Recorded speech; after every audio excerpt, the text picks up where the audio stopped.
on Leadership Television. My name is Winifred Ubebo.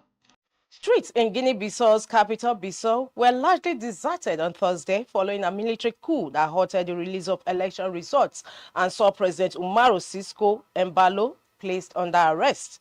Armed soldiers maintained a heavy presence around the presidential palace, where gunfire had echoed the previous day.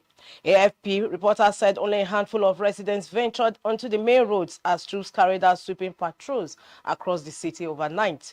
The coup came shortly after a group of military officers declared on Wednesday that they are taking total control of the country.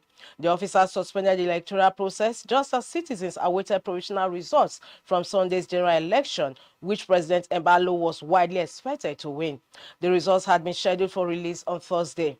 By early Thursday afternoon, General Dennis Nkaha, head of the Presidential Military Office, told journalists that a unified command composed of all branches of the armed forces had assumed control until further notice. He claimed the military had uncovered a plot involving drug laws and weapons brought into the country to disrupt constitutional order.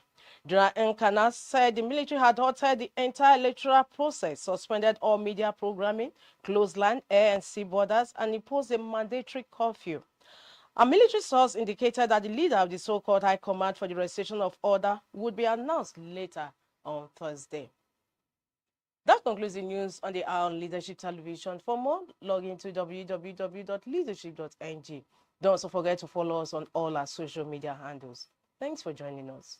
Thank you for watching. For sponsorship and advert placements, please contact 080-3688-6158. Last Word Leadership Podcast Studio. You have the last word.